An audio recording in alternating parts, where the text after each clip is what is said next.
The Hyundai Santa Fe has always been known as a diesel-fed SUV here in the Philippines, but with the introduction of the 5th generation Santa Fe, well, Hyundai has decided to phase out the diesel engine. Now, some of you out there will mourn the loss of a diesel-fed Santa Fe, but Hyundai has given us a more fuel-efficient yet equally powerful alternative, this current top-spec Hyundai Santa Fe Calligraphy HEV. Now in this video, we will find out if a hybrid Santa Fe can deliver a better driving experience than its diesel-fed predecessor. Let's do this.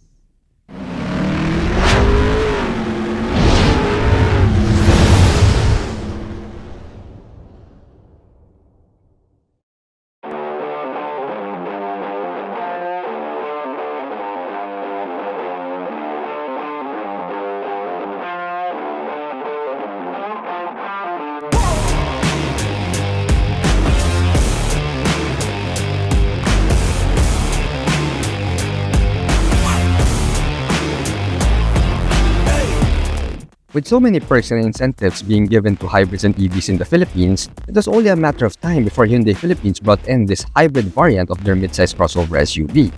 We're talking number coding exemption and reduced LTO registration fees, to name a few.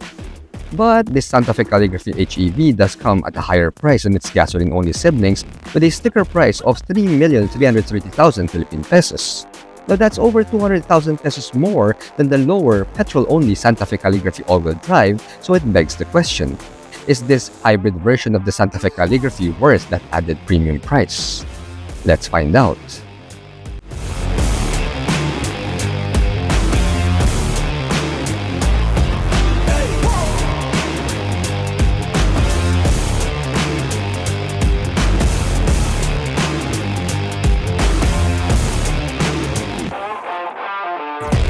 Here at Reagan's Rides, we do car reviews of SUVs, sports cars, trucks, and everything in between.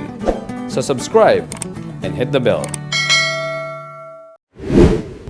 Okay, full disclaimer, I haven't really driven the gasoline variants of the 5th generation Santa Fe, so I can't really make a direct comparison between the gasoline trim and this hybrid variant. Now, that being said, I'm pretty sure the driving dynamics of the Santa Fe across the local lineup is almost the same, well, except for the fact that, well, we get a hybrid powertrain here. Now that means that we have a smaller 1.6-liter turbocharged gasoline engine which is paired with an electric motor that delivers a combined output of 235 PS and 367 Nm of torque.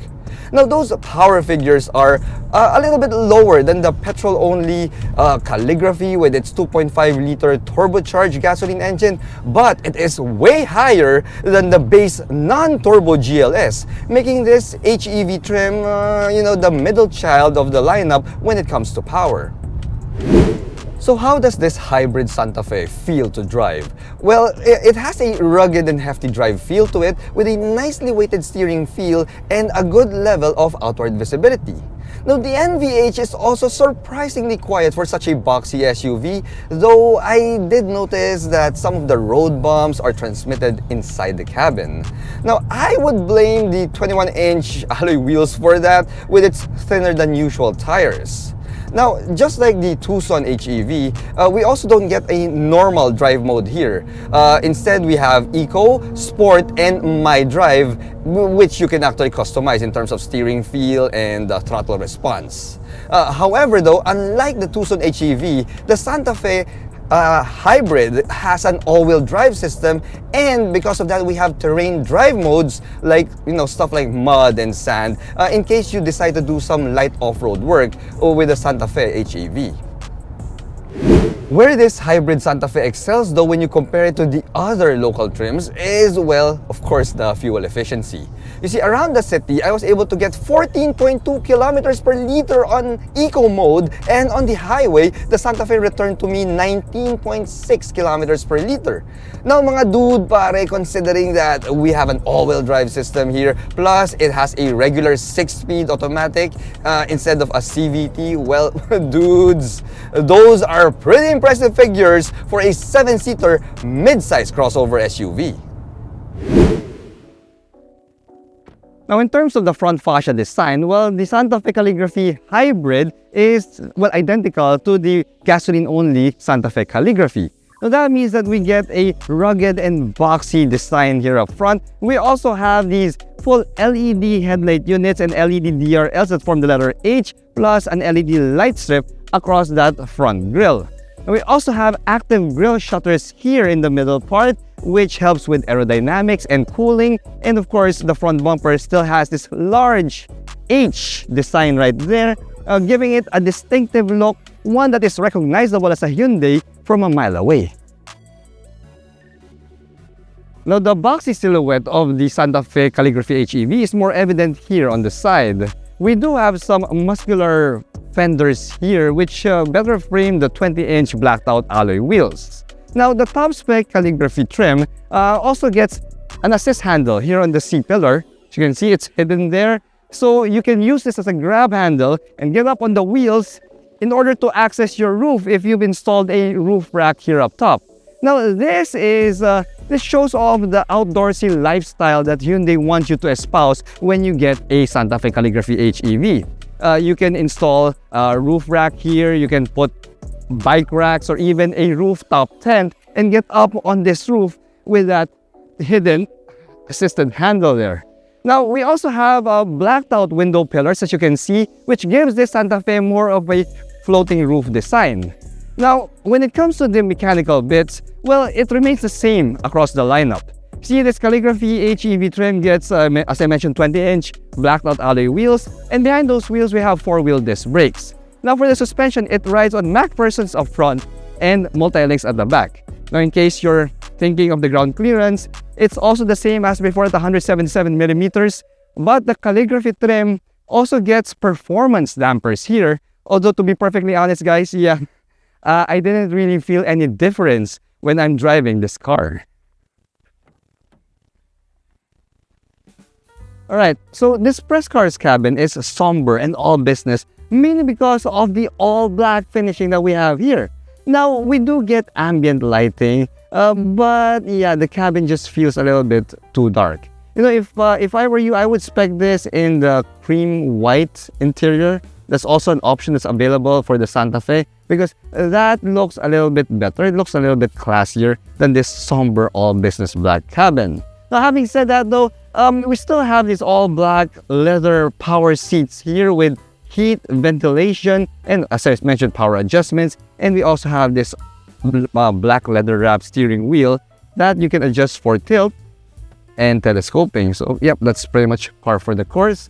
Now, we also have a dual panel LED display here. We've got a 12.3-inch instrument panel and a 12.3-inch touchscreen infotainment system that comes with wireless Apple CarPlay, wireless Android Auto, and it even has sounds of nature in case you want to relax on your front passenger seat. You see, the front passenger seat is actually the best seat in the house because aside from the heat and ventilation function, it also comes with a footrest. Yeah, it has a footrest and it has a relax mode. So yeah, I love the front passenger seat. Yes, exactly. So anyway, what else? We also have the shifter that's been mounted here on the steering column. This one, my friends, is just like the one in the Tucson HEV. So they move the shifter away from the center tunnel to make more space there. Now, putting it here though, yeah, it takes a lot of getting used to. In fact, I've reviewed the Tucson HEV before this vehicle, and here in the Santa Fe, I'm still having a hard time adjusting to this because the drive is going up and reverse is going down. But if you're used to a traditional shifter, yeah, you know that the reverse is up and drive is down. Yeah, you know what I mean. Anyway, because the shifter has been moved to the steering column, that frees up a lot of space here in the middle, and that means that we now have two Qi wireless charging pads there. So yes, both you and the front passenger can charge your smartphones here, no problems. We also have a nice and clean layout here for your climate controls. The climate controls are all haptic buttons, and to be fair to it, it is quite responsive. And we also have physical knobs and buttons for your infotainment system, and also some physical switches here for your drive modes, terrain management modes, and other stuff.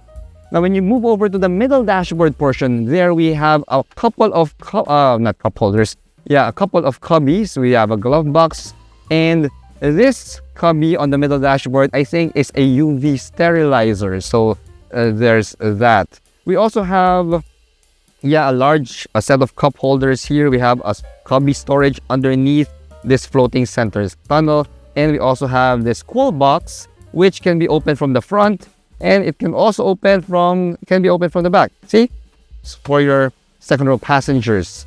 What else? We also have a panoramic sunroof here and a nice ceiling lining that's in all black. It's a nice and premium, but as I said, that makes this look so dark and so somber and so business-like. So if you like that, then this is a great colorway for you guys. But if you want something a little bit brighter, well, personally, in my opinion, I like the cream white interior a lot more. When it comes to safety, all trims of the 5th generation Santa Fe now gets Hyundai Smart Sense, which is the full suite of advanced driver assist aids. It is a pretty good system, and I did notice that, compared to the Tucson HEV, which I also reviewed, the Santa Fe's Smart Sense is tuned a little bit better than that. You know, it's not as nervous as the Tucson HEV system, and that means that it feels more forgiving. It feels more used to the chaos of Manila traffic, Anyway, let's go check out the second row captain's chairs. Alright, so the second row seats is a pair of captain's chairs, although to be perfectly honest with you guys, I am a little bit disappointed with it. Now, how so? Well, it's not really complete. We only have a heating function here. We don't have ventilation, and we don't even get a footrest. I mean, the front passenger seat gets heat, cooling, and a footrest plus a relaxed mode, but here we don't get a footrest and we don't get ventilation, so that kind of disappoints me. We do have some power adjustments here for the captain's chairs, and we have a relaxed mode, but how can you fully relax if you don't have a footrest, right? Well, at least we have buttons here on the side of the front passenger seat that helps give you more legroom. You can adjust that, but you still don't have a footrest, right? Anyway, in terms of the ride quality and the comfort here in the second row, it is quite comfortable, many thanks to the long wheelbase of the Santa Fe. Now, what sort of toys do we get here? Well, we have an AC vent mounted on the B pillar. We've got a USB Type-C charge port here at the back of the front passenger seat. We have the cool box that also opens my way. And we have a pair of cup holders here on the door cards, plus a sunshade for your windows, and of course that second glass roof for that more spacious feeling here at the second row. Now, the Hyundai Santa Fe is really popular in the States, in the US, so that means that this third row seats will be used quite often. Now, Hyundai knows this, so for the 5th generation Santa Fe, they decided to design the cabin from the third row moving forward, and that means that we get a good amount of space here. You see, I'm 5'6", and even if the front passenger will not move his seat forward, which he can, I still get around an inch worth of knee room here and a substantial amount of headroom, around 5 to 6 inches. That is pretty decent. Now, what I love here is we get our own climate control there. We have a blower fan control, an on-off button. We have AC vents here on the sides, so you will be kept cool even if you're in the third row seats. And we also have a pair of cup holders on each side and a pair of Type-C charge ports. So I love that Hyundai really gave a lot of thought and intention for the third row seat passengers. I've never been a fan of the rear end design of the 5th generation Santa Fe because it really looks kinda weird having the H-shaped LED taillight units mounted so low here on the rear part, plus the turn signals are also even lower on the rear bumpers. Now, that is weird looking, but apparently guys, it is also intentional. You see, the designers of the Santa Fe decided to put the taillights here on the lower part. That way it frees up the space here, and this allows them to move the struts that power the liftgate over to the sides. You know, it moves them outward, giving you a larger cargo opening there. Now, that is practical and intentional, but it still doesn't detract from the fact that this rear end design is really kind of weird. It really doesn't sit well with me. Now, as you can see, we've got the third row seats folded there, so that means that you've got access to around 725 liters of cargo carrying capacity. What does that mean? That means that we can get our large tanker luggage here, And you can put that right there, and you can put a second one here. And because Hyundai moved the automatic struts outward, we now have a larger opening here up top, giving you the capability to put another large luggage on top here and a fourth one on top. So yeah, we have 4 large pieces of luggage that can be swallowed by this wide cargo opening. Now here's the deal. If you need to use the third row seats, here you go. We still have enough space for some soft bags behind the third row seat. So that's also pretty good. Now, this is a hybrid electric vehicle, but we still get a third row seating capacity, and we also get a donut spare tire found there. You can see it, it's peeking out.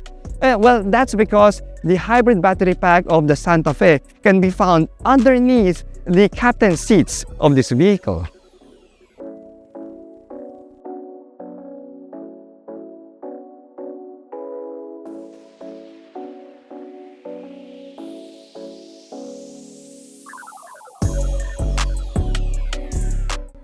With the level of fuel efficiency that the Santa Fe Hybrid achieves, it is quite easy to justify its asking price over the petrol-only Santa Fe Calligraphy all-wheel drive.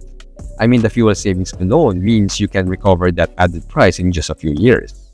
To add to the fact that you don't need to purchase a second car for number coding because, well, you can drive the Santa Fe Hybrid every day at least until the year 2030. And let's not forget that you are helping Mother Nature as well by reducing your carbon footprint. So if you are dead set on buying a Hyundai Santa Fe, you may as well go for this hybrid trim. That's because, dude, pare, it's well worth it. Thanks for watching.